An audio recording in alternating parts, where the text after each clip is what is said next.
Good morning and welcome to Path of Evolution. આપણે ભગવદ્ ગીતાના આધારે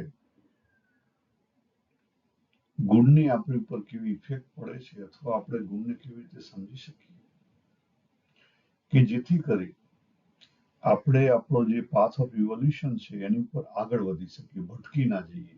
મેઇન ગોલ શું છે? ભટકી ના જઈએ. શનૈ પણ આગળ વધવાનું છે. આપણે જે દિશામાં જવા માંગીએ છીએ એ દિશામાં આપણે આગળ વધવાનું છે. જો બીજો રસ્તો ખોટો રસ્તો પકડાઈ જાય તો ખોટે જતા રહીએ. ભગવાને ભગવદ્ ગીતામાં સ્વધર્મની બહુ સરસ બે જગ્યાએ વાત કરી છે. આપણો સ્વધર્મ કેવી રીતે પકડી શકાય? તો એનું બીજ ગુણમાં રહેલું છે. કારણ કે આપણે જે કંઈ કરીએ છીએ એની જે સ્કિલ છે એ આપણા ગુણની અંદરથી આવેલા છે. એટલે જે આપણે બીજ રૂપ છીએ એને સમજવું, એને ઓળખવું અગત્યનું છે. આપણે આગળ ઘણી વાત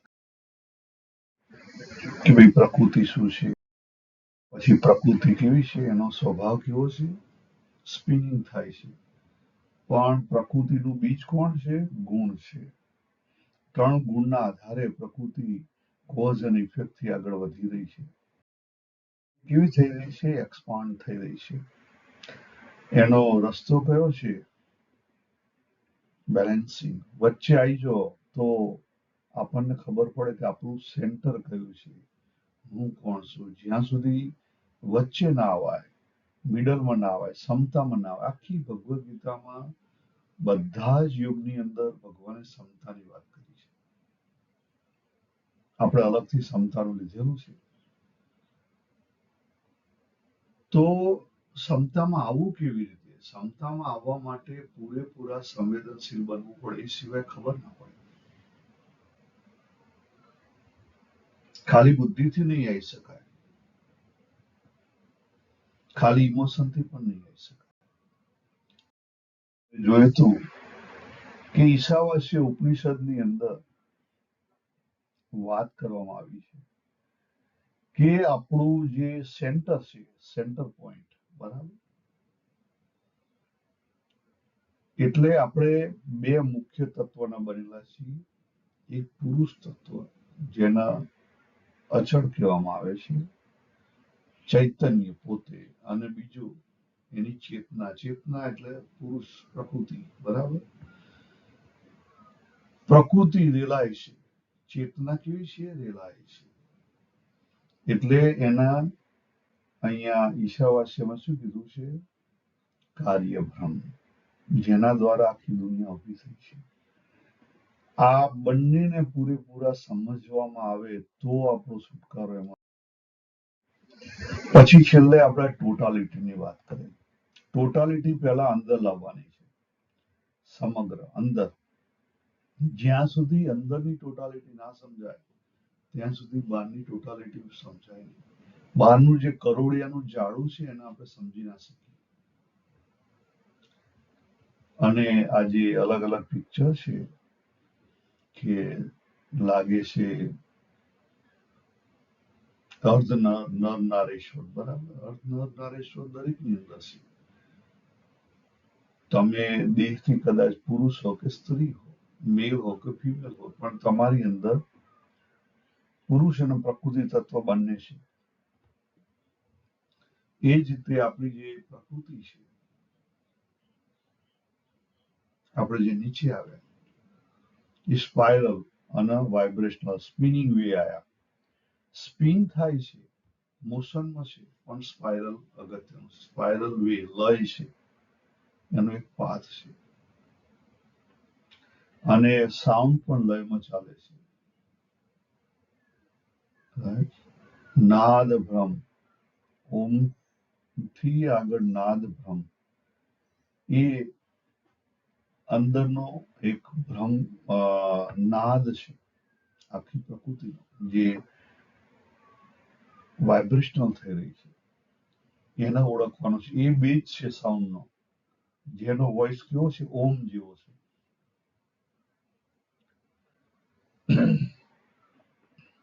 એક્ઝેક્ટલી આપણે એ યુ એમ કરીએ એવું નહીં, એનો સિમિલર.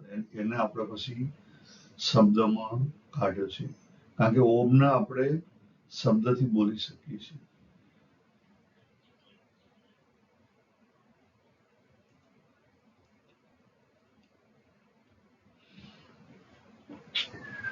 પેલું હમિંગ છે શું છે? વિધાઉટ શબ્દ અથવા વિધાઉટ તાળી છે, ખ્યાલ આવે?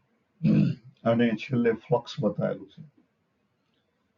હવે આપણે જઈએ આગળ સમજવા માટે કે ભાઈ આપણો ગોલ છે પાથ ઓફ ઇવોલ્યુશન ઉપર આગળ વધવાનો. તો શરૂઆત ક્યાંથી કરી શકાય? આપણે આપણા પોતાના ગુણને ચેક કરવા પડે. ઓરિજિનલ બીજ, અધૂરું નહીં, મેકઅપ કરેલું નહીં, ઓરિજિનલ બીજ. આપણે રોજ જે કંઈ કામ કરીએ છીએ એની ઉપરથી આપણને ખબર પડે કે મારો ઝુકાવ કઈ બાજુ છે. અને ગુણ પાછું ફ્લક્સ છે, એટલે ત્રણેય ગુણ મિક્સ હશે, એક વધારે છે, બીજો ઓછો હશે, પણ ત્રણે મિક્સ હશે. અને એ પાછા લયમાં ચાલવાના, એ ફ્લક્સ લયમાં ચાલવાના. સવારે સત્વ વધારે હોય, બપોરે રજો પાછો આગળ આવ્યો હોય, સાંજના પાછો તમો આગળ આવે. પણ એની અંદર જે કંઈ વિકાર છે કાઢવાના છે. ત્રણ ગુણ ખોટા છે, ત્રણ ગુણ ખોટા નથી, એની અંદર એના વિકાર ખોટા છે. બરાબર. અને આપણા પોતાના સાચા ગુણ સમજવાના છે. આ બે વસ્તુ કરવાની છે. હવે જ્યારે આપણે જે કંઈ કામ કરીએ છીએ, જે કંઈ કામ કરીએ એ અને આપણી અંદર એલો ગુણ બે જો મેચિંગમાં ના હોય તો શું થાય? સ્ટ્રેસ ઉભો થાય.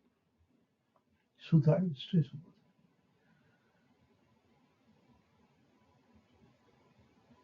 હવે ગુણને સમજવા માટે સૌથી પહેલું આપણી પોતાની બિલીફ અને આપણી વિશેષ સમજવી પડે.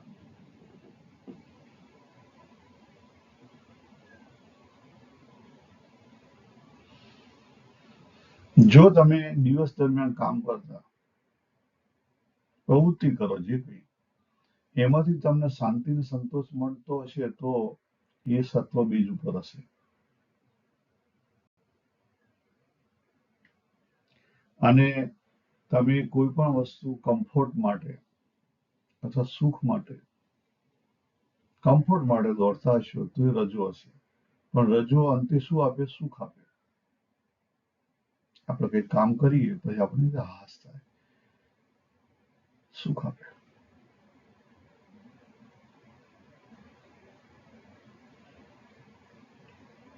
અને જ્યારે કોઈ પણ કામ કરવાનું એવોઇડ કરીએ તો શું થાય? આપણને લેઝીનેસ. પણ લેઝીનેસ શું આપે? આરામ આપે.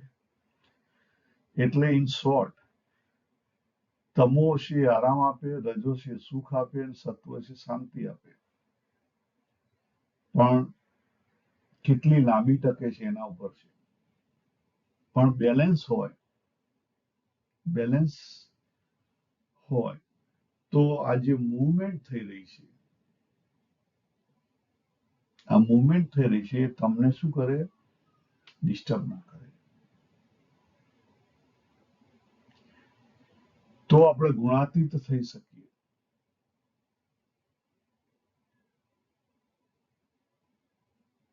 એટલે ગુણાતીત થવા માટે બે વસ્તુની બહુ જરૂરિયાત છે. પહેલી વસ્તુ પ્રેક્ટિસ, અને બીજી વસ્તુ જાગીને જોવાનું કે હું વાસનામાં નથી ચાલતો.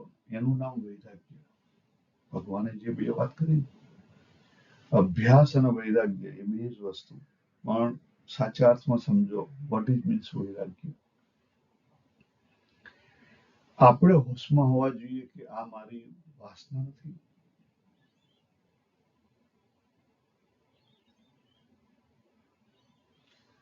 અને ધીરે ધીરે ધીરે આપણી અંદર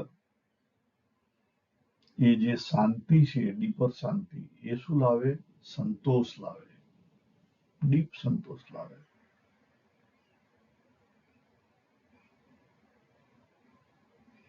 તમે પછી કર્મમાં હો કે ભક્તિમાં હો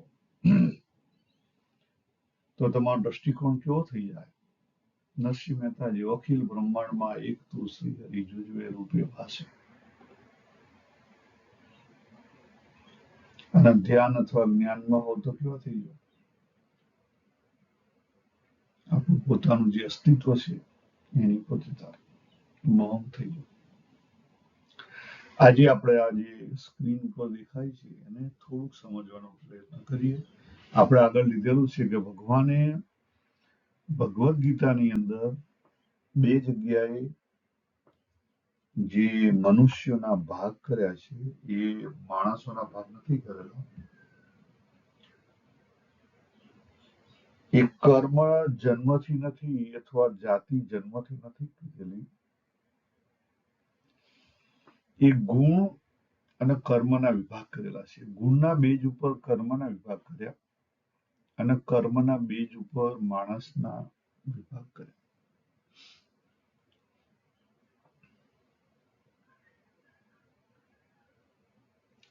કારણ કે આપણી જે કર્મ કરવાની નેચરલ સ્કિલ છે એ આપણા ગુણ ઉપર આધારિત છે. આપણી જે નેચરલ સ્કિલ છે આપણા ગુણ પર આધારિત છે.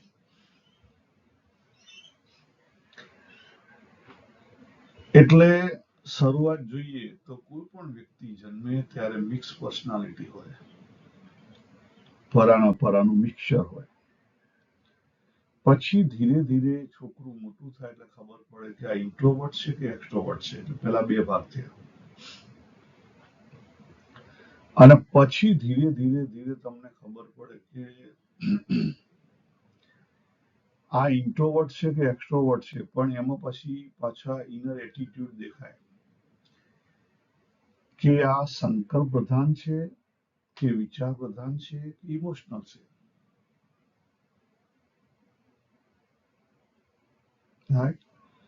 અને એમાંથી પછી ઇન્ટ્રોવર્ટના બે ભાગ પડે અને એક્સ્ટ્રોવર્ટના બે ભાગ પડે. બરાબર. અને એટીટ્યુડના કેટલા ભાગ પડે? ત્રણ ભાગ પડે.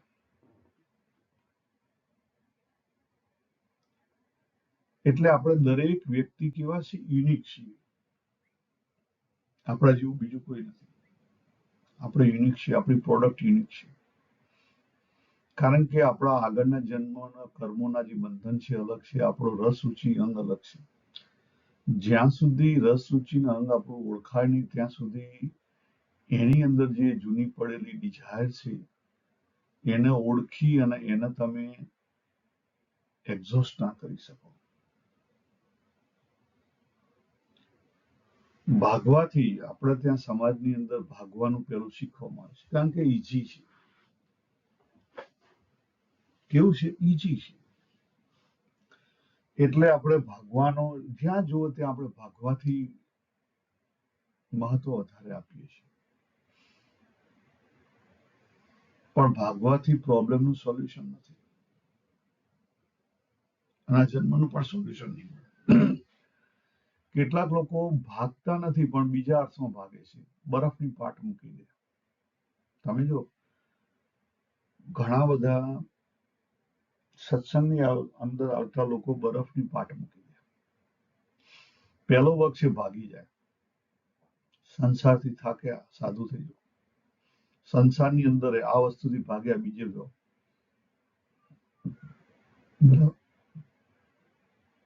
જાગવાની વાત છે. અને એમાંય જે લોકો ઓઢેલો સત્વગુણ હોય, ઓઢેલો સત્વગુણ, આ શબ્દ યાદ રાખજો, ઓઢેલો સત્વગુણ હોય અર્જુન જેવો, એ લોકો શું હોય? એ લોકો કા ભાગી જાય કા પછી બરફની પાટ મૂકી દે. બરફની પાટ મૂકી દે એટલે શું કર્યું? તમારી અંદર જે આગળના જન્મના લઈને જે વિકાર પડેલા હતા એને તમે શીખોડી દીધા. એક તમારી જે કોઈ ડિઝાયર હતી એને તમે શું કરી દીધું? દબાઈ દીધી. દબાવી દેવાથી પ્રોબ્લેમનું સોલ્યુશન આવશે નહીં આવે.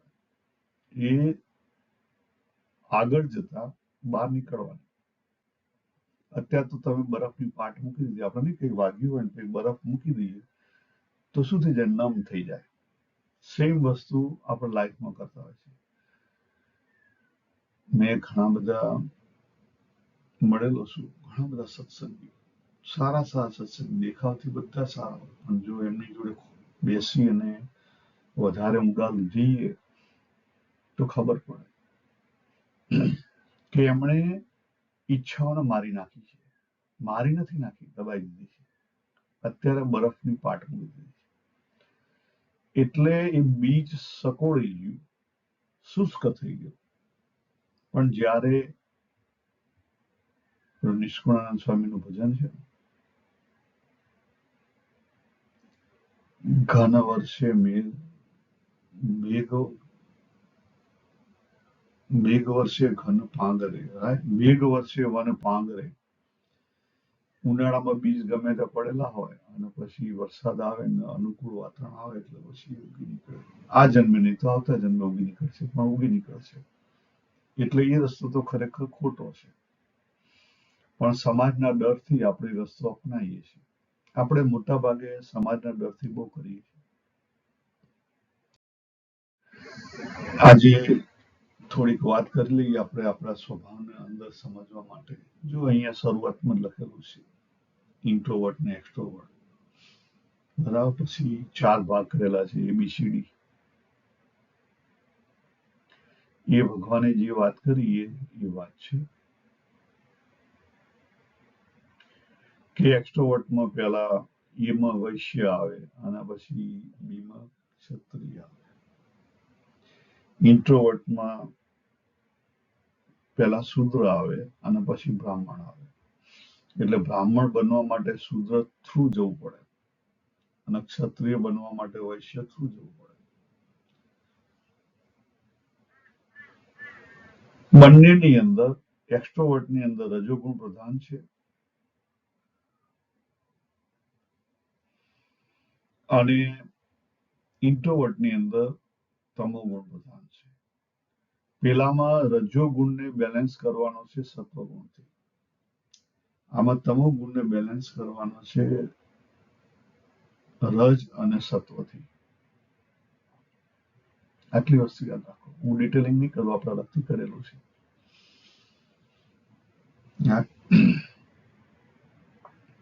આપણા સામાન્ય વૈશ્ય હોય તો એના શની ઈચ્છાઓ હોય, એને એસેટની ઈચ્છાઓ હોય, ધનની ઈચ્છા હોય, ફેક્ટરીની ઈચ્છા, બધી વાસના હોય. 12 15 કલાક કામ કરતો હોય પણ એને ઈચ્છાઓ બહુ હોય, બરાબર. એ ફસાયેલો હોય, ઓબ્જેક્ટમાં ફસાયેલો હોય.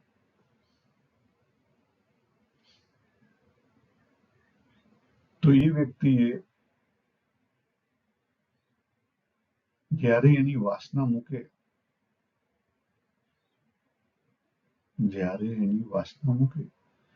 તો એ એમાંથી આગળ વધી શકે. એટલે જેની પાસે શું કહેવાય, જેણે વાસના મૂકી દીધી પણ કેવો છે, એક્ટિવ છે, ફૂલી એક્ટિવ છે, રજોગુણી છે, એક્ટિવ છે, એ સમજે તો ક્ષત્રિયમાં જતો રહે. હવે ક્ષત્રિયમાં જતા તો રહ્યા પણ પછી ત્યાં જો એ વચન સિદ્ધિ પર આવી જાય તો એ જે ક્ષત્રિયમાં એના જે રજોગુણ પકડી રાખે છે એમાંથી નીકળી શકે, નહીં તો નીકળી ના શકે. અત્યારના પોલિટિશિયનો, મેનેજમેન્ટ વાળા, એમને વાસના ક્યાં પકડે છે? જૂઠું બોલવાનું. વચન સિદ્ધિમાં આવે તો નીકળી શકે, નહીં તો ના નીકળી શકે.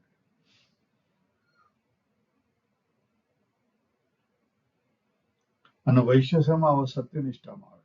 દુકાનદાર સત્યનિષ્ઠામાં આવે તો જ એમાંથી બહાર નીકળી શકે, વાસનામાંથી. તો વાસનામાંથી બહાર ના નીકળી શકે.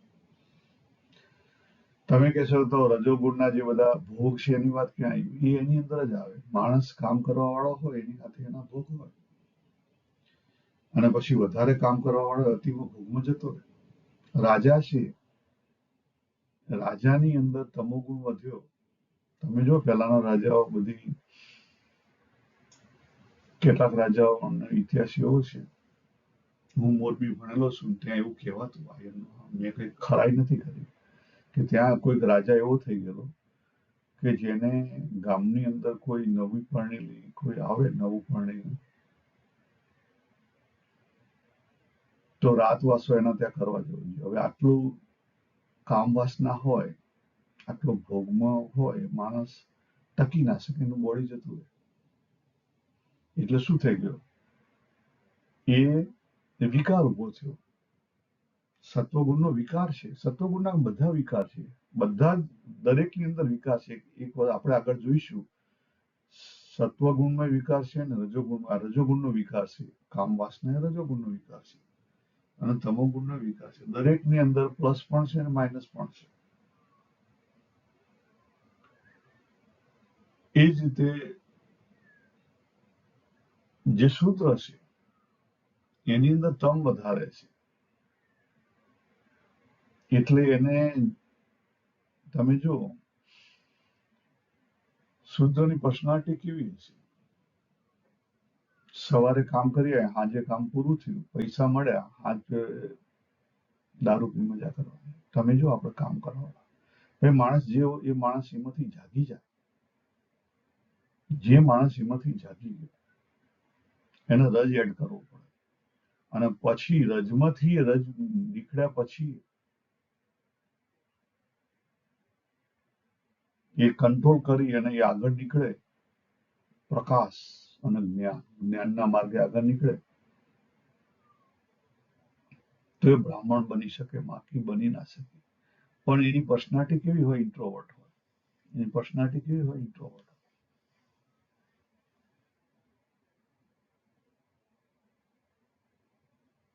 તમે ઇન્ટ્રોવર્ટ છો તો ચેક કરો તમે ક્યાં છો.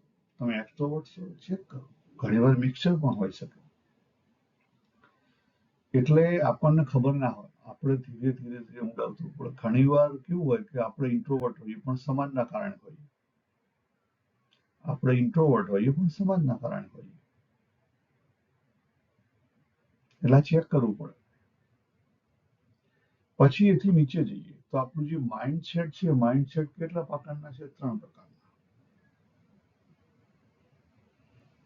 એક વિચાર પ્રધાન છે, બીજું ભાવ પ્રધાન છે અને ત્રીજું સંકલ્પ તથા કામના પ્રધાન છે. મેનેજમેન્ટ વાળો સંકલ્પ પ્રધાન ના હોય, ધંધાદારી સંકલ્પ પ્રધાન ના હોય તો ટકી ના શકે. અને બ્રાહ્મણ છે વિચાર પ્રધાન ના હોય તો આગળ ના વધી શકે. કારણ કે જ્ઞાન વાળા અને વિચાર પહેલો અગત્યનો છે. વચ્ચે રહ્યા ભાવ પ્રધાન વાળા. લગભગ આપણે મોટા ભાગે ભાવ પ્રધાન નથી, આપણે ઇમોશનલ પ્રધાન છીએ. લગભગ દરેક વ્યક્તિ ઇમોશનલ પ્રધાન છે. અત્યારનો જે સમાજ છે, તમે જુઓ જનરેશન ઝેડ છે, મોસ્ટ ઓફ ઇમોશનલ પ્રધાન છે. દેખાય કે એની પાસે ઇમોશનલ નથી, પણ ઇન રિયાલિટી ડીપર જો તો ઇમોશનલ પ્રધાન છે. ઇમોશનલ પ્રધાન ને ભાવ પ્રધાનનો ફેર છે. ઇમોશનલ પ્રધાન મોર ઓન બોડી કોન્શિયસ હોય, નંબર 1. નંબર 2, મોર ઓન પોતાનું જે નાનું મોટું ઇમોશન છે એના માટે મરવા માટે તૈયાર હોય. પોતાનું પર્સનલ ઇમોશન્સ. ભાવ પ્રધાન જે છે એનામાં ભાવ હોય, બધા માટે હોય, એક માટે ના હોય. ઇમોશનલ વ્યક્તિ માટે એક માટે હોય અથવા એના પોતાના માટે હોય. મમતા બંનેમાં રહેલી છે, પણ ભાવની અંદર જે મમતા રહેલી છે ને વિશાળ છે. જ્યારે ઇમોશનલ પ્રધાનની અંદર જે મમતા રહેલી છે ને એ શીખોડી ગયેલી છે. હું ને મારું, જેની અંદર હું ને મારું હોય. ઘણી વાર કેટલાક યુવાનો તમને દેખાય ઇન્ટ્રોવર્ટ હોય અને હું ને મારું, બરાબર? તમને દેખાય કે એને પોતાને એવું લાગતું હોય કે ઇમોશનલ નથી, પણ એ ઇમોશનલ હોય, અંદરથી ઇમોશનલ. જો માણસ જેનું બહારથી ના ચાલે ને એ અંદરથી બહુ જિદ્દી હોય, ઇમોશનલ હોય, તમને દેખાડે. ખાસ કરીને જો જે સ્ત્રી વર્ગ છે એ રડીને તમને પાછા પાડે તો શું થાય? એટલે જો આ ગુણ ડિટેલિંગ થાય તો પછી આપણને આપણા સ્વભાવની ખબર પડે અને સ્વભાવના કાર્યની ખબર પડે. એટલે આપણે જે કંઈ બહાર કામ કરીએ છીએ એના બેઝ ઉપર ધીરે ધીરે અંદર જઈએ તો આપણને આપણા સ્વભાવની ખબર પડે, એમાં રહેલા દોષની ખબર પડે. તો પછી આપણો ધર્મ કયો છે આપણે સાચી રીતે આગળ જઈ શકીએ. હવે આ પિક્ચર તો આપણે પહેલા જોયેલું છે, પણ આ પિક્ચરને થોડુંક સમજ કે આપણું જે જીવન છે, દાખલા તરીકે જીવન શરૂઆત થયું આ જીવન ત્યાંથી અપ જઈએ કે બાબુ જન્મ્યો ત્યાંથી 60 વર્ષનો થયો, તો એમાં શું થયું?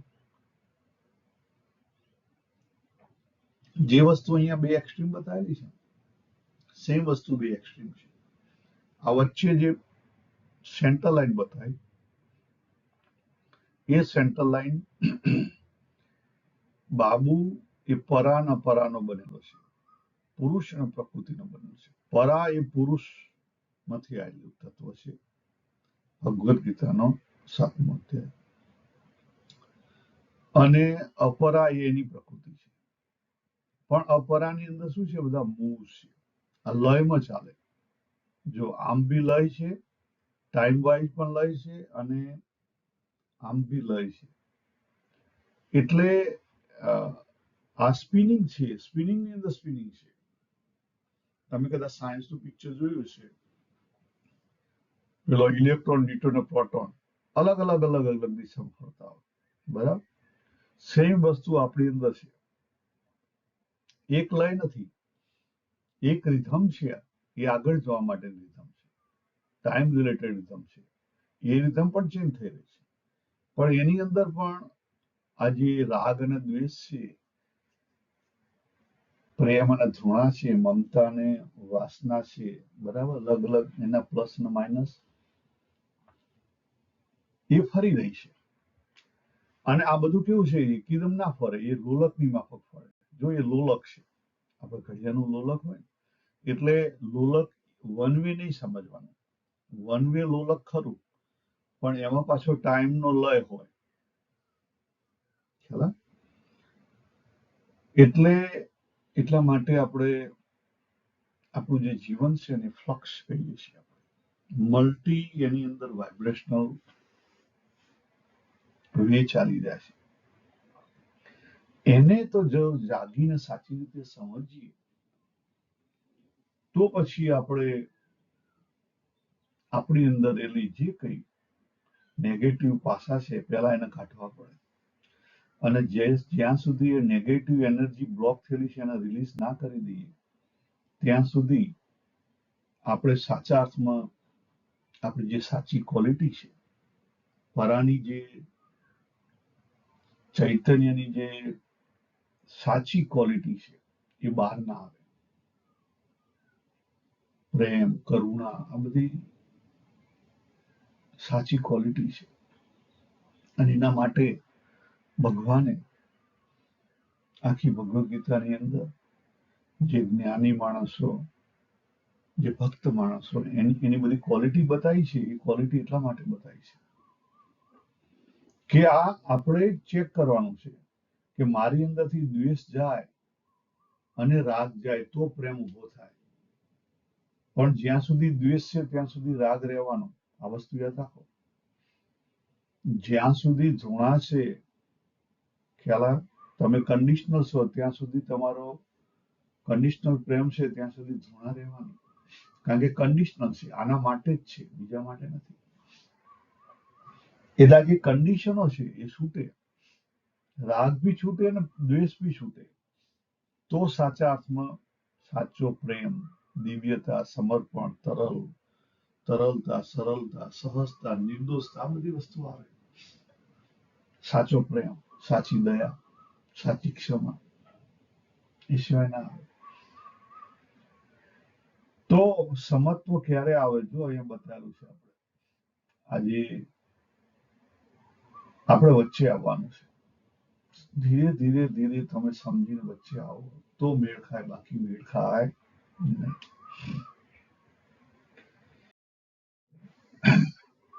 આ આપણે નેક્સ્ટ ટાઈમ માટે જોઈશું. પણ આજે આખું જે મુવમેન્ટ થઈ, એક જ ચૈતન્ય છે, એની ચેતના રેલાઈ રહી છે. એટલા માટે અદ્વૈત સિદ્ધાંતના મેઇન ગણવામાં આવે છે. અને સમષ્ટિ અને વૈયક્તિક આપણે પણ લેયરો સમજવાના છે. અને પછી આપણે આપણા પોતાની અંદર શું રહેલું છે, આપણું કોન્શિયસ માઇન્ડ, સબકોન્શિયસ માઇન્ડ, એને આપણે આવતી વખતે ચેક કરીશું. અહીંયા આપણે પૂરું કરીએ. સર્વેને જય શ્રી કૃષ્ણ. હરિ ઓમ તત્સત. હરિ ઓમ.